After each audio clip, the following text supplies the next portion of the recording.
Estados Unidos acaba de lanzar una de las acusaciones más graves que un funcionario ha hecho jamás contra el gobierno de México, y lo hizo sin mostrar ni una sola prueba.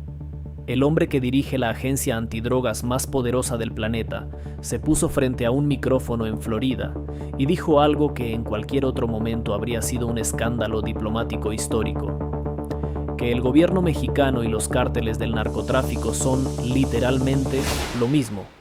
Y lo que vas a descubrir en los próximos minutos es cómo México respondió a esa acusación con cifras que ni siquiera Washington esperaba. Todo esto está pasando ahora mismo.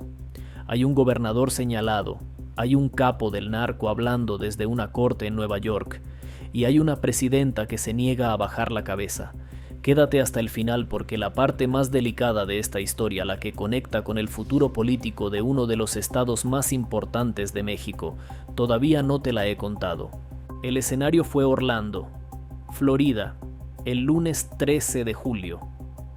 Ahí se celebró la primera cumbre Estados Unidos libre de fentanilo, y subió al escenario Terry Cole, el administrador de la DEA, el hombre que ha convertido a los cárteles mexicanos en el objetivo número 1 de su agencia.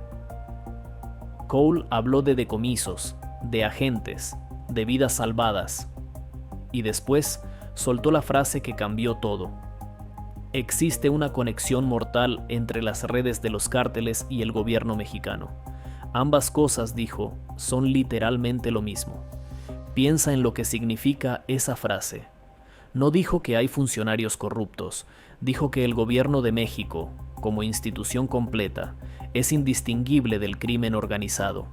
Y lo dijo sin nombrar un solo caso nuevo, sin un solo documento, sin señalar una sola dependencia. Solo la acusación, lanzada al aire, en un evento internacional. Y aquí tienes que quedarte, porque lo que viene es cómo México no se quedó callado esta vez. Hubo una respuesta con cifras, hubo un choque político interno, y hay un nombre que conecta esta historia con algo mucho más grande de lo que parece. Si todavía no le has dado a suscribirte, este es justo el tipo de historia que vas a encontrar aquí cada semana. No el titular fácil, sino todas las piezas conectadas para que entiendas el tablero completo. Y en este caso hay un dato final que muy pocos explicaron bien, así que no te vayas. La frase de Cole no salió de la nada. 2 meses y medio antes, la Fiscalía de Nueva York había acusado a 10 funcionarios de Sinaloa, entre ellos el gobernador con licencia, Rubén Rocha Moya, y un senador en funciones, por presuntos vínculos con el cártel. Son cargos formales, con nombres y expediente judicial abierto. Entonces, ¿por qué Cole decidió señalar a todo el gobierno mexicano en lugar de limitarse a esos 10 nombres? Esa pregunta empezaron a hacérsela los analistas apenas se conoció el discurso. Pero eso no es todo. La tensión llevaba meses cocinándose. En mayo, el mismo Cole había dicho ante el Senado que el caso Rocha Moya era solo el comienzo. Ese mismo día, el secretario de Guerra de Estados Unidos advirtió que esperaba que México diera un paso al frente contra el crimen organizado, o Washington podría considerar una intervención directa. Y de fondo sigue el caso de Ismael Zambada, cofundador del cártel de Sinaloa, cuyo traslado a Estados Unidos todavía genera dudas sobre si fue una entrega negociada o una operación unilateral. En esos documentos judiciales se habla de sobornos que habrían llegado a distintos niveles de gobierno, desde policías locales hasta mandos que, según la acusación, avisaban al cártel antes de cada operativo. Con ese peso encima, la frase de Cole deja de sonar improvisada. Y hay todavía un ángulo más que pocos conectaron bien. Semanas antes había circulado un reportaje sobre un supuesto operativo de inteligencia estadounidense cerca de un aeropuerto internacional en territorio mexicano. El gobierno mexicano no se quedó en un desmentido protocolario. El propio secretario de Seguridad salió públicamente a rechazar que agentes extranjeros hubieran operado ahí sin conocimiento de las autoridades locales. Es decir, incluso antes de la frase de Cole, ya había una discusión abierta sobre hasta dónde puede operar Washington dentro de México sin cruzar una línea que ambos gobiernos, al menos en público, dicen respetar. Pero lo que pasó después es la parte que de verdad cambia esta historia, porque el gobierno mexicano no se limitó, como otras veces, a una condena verbal genérica. Un día después, el Gabinete de Seguridad respondió con un documento oficial. Y aquí está lo interesante. En vez de solo negar, decidió pelear con números. Calificó la acusación de carente de sustento y presentó una lista de resultados.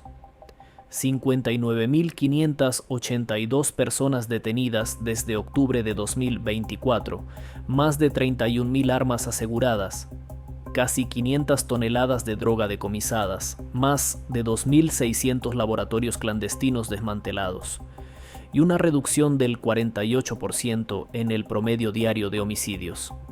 La propia presidenta reforzó el mensaje ese mismo día, repitiendo algo que ya había dicho semanas atrás sobre el gobernador señalado, que Estados Unidos hasta ahora no ha entregado ninguna prueba. Pero eso todavía no es lo más impactante de esta historia, porque mientras el gobierno federal defendía su estrategia con cifras, dentro del propio México se abrió otro frente, uno que no viene de Washington sino de la oposición.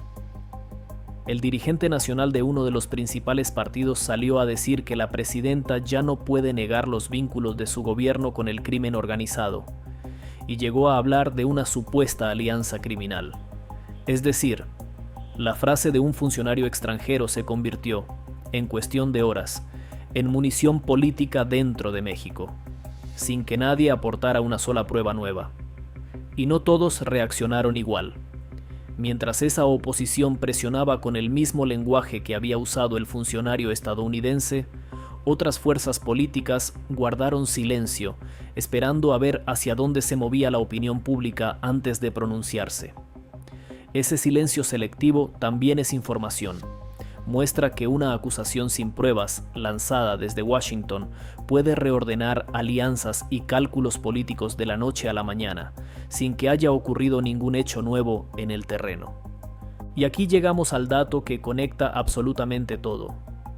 Analistas que revisaron el expediente judicial hicieron una observación que cambia cómo deberías interpretar la frase de Cole. Ese expediente no acusa al gobierno mexicano como institución. Acusa a 10 personas específicas, con nombre y apellido ligadas a Sinaloa. No existe, hasta ahora, ninguna sentencia que respalde la idea de que el gobierno completo y los cárteles son, como dijo Cole, una y la misma cosa. Es la diferencia entre una acusación penal, que necesita nombres y hechos probados, y una declaración institucional, que se puede lanzar desde un podio sin una sola prueba nueva. Ahora tienes el tablero completo, un gobernador esperando resolución judicial, un capo destapando presuntos sobornos, una agencia antidrogas lanzando la acusación más fuerte posible sin pruebas nuevas, un gobierno mexicano respondiendo con cifras en lugar de solo indignación, y una oposición interna usando el discurso de un funcionario extranjero como arma política propia. Todo en menos de 48 horas. Y todavía queda una pregunta abierta que va a definir las próximas semanas.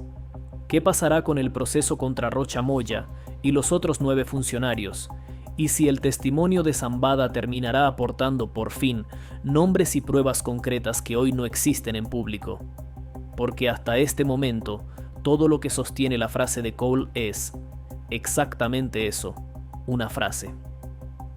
Esto no es un choque diplomático aislado. Es la fotografía de un momento en el que la seguridad, la justicia y la política de dos países se mezclan en una sola frase, la de un funcionario que decidió no distinguir entre 10 personas acusadas y un país entero de 130 millones de habitantes. Si esta historia te dejó viendo distinto la relación entre México y Estados Unidos, imagina lo que viene en el próximo vídeo, porque este tablero se mueve cada semana. Y aquí te lo vamos a seguir explicando pieza por pieza. Suscríbete para no perderte el siguiente movimiento.